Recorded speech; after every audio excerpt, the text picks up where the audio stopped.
McCracken for Geology. This is a presentation on the Geology of Deserts. This is a photograph taken in Moab, Utah. That was where I grew up, and I've been in a lot of these desert features. This is my favorite unit we've done so far. Key desert landforms consist of wind-driven, water-driven, and other-driven features. This is an example of dunes. Sand dune arch is pictured here in Moab. It's an example of wind-driven morphology. Aeolian landforms are driven by wind, and one of the most recognized in a desert is the sand dune. They're found along beaches, arid and semi-arid regions. They seldom exist by themselves, but in vast fields. Note that we have wind direction, and that is the best way to determine what type of dune you're viewing. A blowout dune occurs when there's just massive amounts of sediment carried out. It just sort of blows that out, and generally only occurs because the depressions only occur because vegetation and soil have been eroded away. In an example of a prevailing wind here on the parabolic dunes, the wind is driven and they form kind of a crescent. Normally they stop because there's a barrier, like a vegetation barrier or maybe a wall of stone. Opposite of those are the Barken dune. Their slope is kind of a soft slope that comes up, and their tips form outward like a crescent. Then the lee side is very steep in these. Generally, a Barken dune doesn't have a lot of sand, not as much sand, and it's a flat surface, hard surface that they're on. When it comes to a Barkenoid ridge, what occurs is many of the Barken dunes just kind of line up, and it almost forms like a transverse ridge, but they're not to be confused. The Barkenoid, again, still has the crescent shape. On the transverse ridges, what occurs occasionally is not a lot of sand, but more often than not, it's plenty of sand, and the slopes will go over and get onto the next layer of dunes, and it forms kind of a crossbed pattern. They have linear ridges, basically, that all line up, and dome dunes just occur because the wind features just makes them look like little pyramids out there, just vast fields of the dome dunes. Yardangs are streamlined ridges of compact sand, and they lie in the direction of prevailing wind. You can see here kind of a field of them. They're formed by wind erosion of surrounding material. A vinifact is rocks that are abraded, pitted, edged, or grooved by wind erosion. When I was a kid, we'd go to Lake Powell and climb up in one of these. It looked very similar to that. There was just a little bit more rock down here so you could get up in it. There's features like that all over the deserts near Moab. Deflation hollows or basins are a little bit like the blowout dune. Hollows are formed when loose surface material is scooped out by the wind.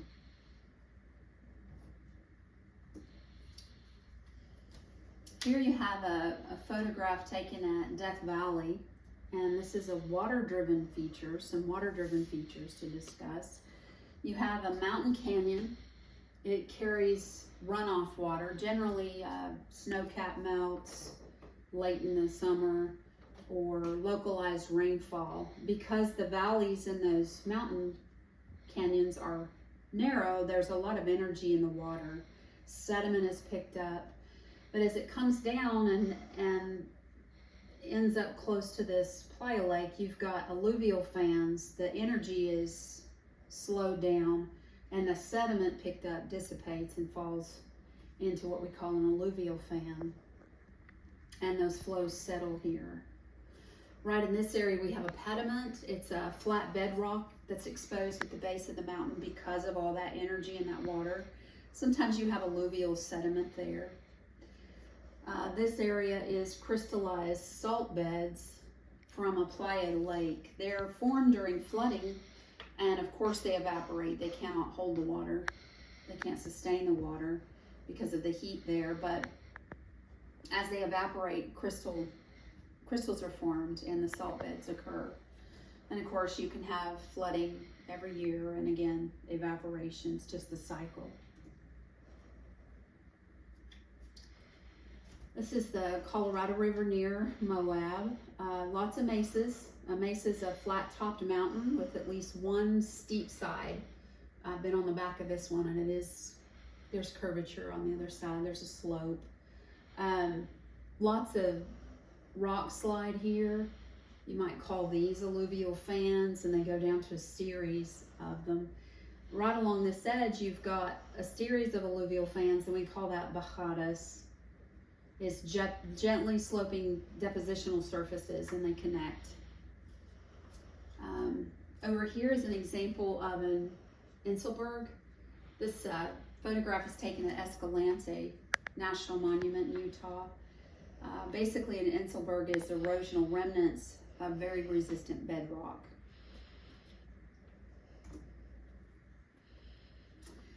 In a desert, water delivery and storage are crucial for human consumption and the ecosystems. Irrigation in the Moab Valley is from these ice caps off LaSalle. That's how they supplied water for agriculture. When I lived there, there were a lot of peach orchards. Stone fruits love the sand. And all of the farmers and things in the area used irrigation water. An ephemeral stream is different. It's seasonal. Water comes through those, fed by infrequent precipitation, and that causes debris flow and flash flooding. To be classified as a desert, the region only can get about 10 inches of waterfall per year. Now, some literature says up to 20. I remember Moab got about 4 inches of rain per year. We would do what's called waterfall chasing, and if you knew there was localized rain, photographers and just some of us that like to be out would hike and find waterfalls. A lot of recreational areas out there now, like Slick Rock and stuff, people go to play in the water. This is a great diagram by Laura Cunningham. She was a student who illustrated desert hydrology here. You have localized precipitation in the hills or mountain ranges. You've got washes that form these ephemeral streams, and then because of perched aquifers and rock layers, impermeable rock layers, you've got a few perched aquifers. You've got a spring here. There's faults and bedrock. These alluvium here, but these aquifers are considered fossil water, and they would have been water deposits from tens of thousands of years ago. Unfortunately, recharge is limited, and when there's a lot of pumping, here you see cone depression from their well. When there's a lot of pumping, those are not able to be restored. So conservation is a must, but this spring, the Colorado River Road Spring, it flows 365 days a year. The water is ice cold because it's fed by snow melt and stored deep in the stone, carried through underground waterways. Water as a challenge in the desert has to be managed because of scarcity. Some of the practices implemented are drip irrigation. When I was a kiddo, they used a lot of sprinkler systems, which is not efficient. And now they're using drip irrigation systems. There's gray water recycling in desert homes. Rainwater harvesting is another thing that they're using a lot of. Some of these are ancient methods of water conservation. They're planting drought-resistant crops, planting back, I should say. There's desalination around saltwater areas. And of course, collaboration in regions to just maintain aquifers. One of the things that I love, I'm I'm in agriculture, I have livestock, and I've done rotational grazing. I love this idea. Holistic planned or rotational grazing goes on. The idea is to recreate the natural grazing patterns of the plains before the Dust Bowl and over farming went on. The plants diversify because animals aren't eating only plants they prefer in a fenced in type area, like when the fences are there. So they let them, they move them around and they do rotational things, and they eat everything down so that everything has a chance. You get your natural seed stores out of the soil, you bring back native grasses suited for the climate, and as the animals visit the land, they provide manure, which builds tilth and holds moisture. This is symbiosis at work. Water harvesting and permaculture enable the recovery of biomass in forgotten wastelands. This photograph is an image of what's going on in Africa. They've done it in China. There's both hot and cold deserts. It has to do with rainfall. This is a project that starts in Senegal and goes across Africa. It's an excellent example. They've recovered about 300,000 hectares. The end goal is a green belt to stop the southern expansion of the Sahara Desert. These are called half moons. It takes one person 1 day to create one. This photograph, there's about 300 half moons here. There's vegetation that's grown. As the water is stored in these, it's able to sustain grasses. Then they plant a tree, which is a legume tree. Legume trees are nitrogen fixers, so they're also fixing the soil. And they're trying to plant trees and vegetation across these belts, and they're also allowing open grazing. So it's working. Some are naysayers. We'll see how it works. Two things that occur in the desert are rock abrasion and wind-driven erosion. This is one of the features that is just beautiful. These aren't gullies, they're not extremely deep, but the wind is charged with sand and comes in here, and just as whatever the wind patterns are, you can see them, they go like this, they just carve out that sandstone. This one's called the horse, and I've seen a few of these. They're just amazing, but the particles create unique formations. Another one that's really popular are the hoodoos in Bryce Canyon.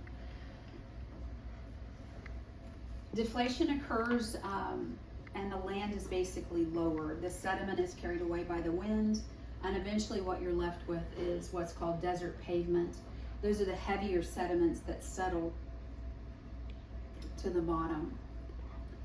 Water erosion can create beautiful things like Delicate Arch. This is one of my favorite hikes.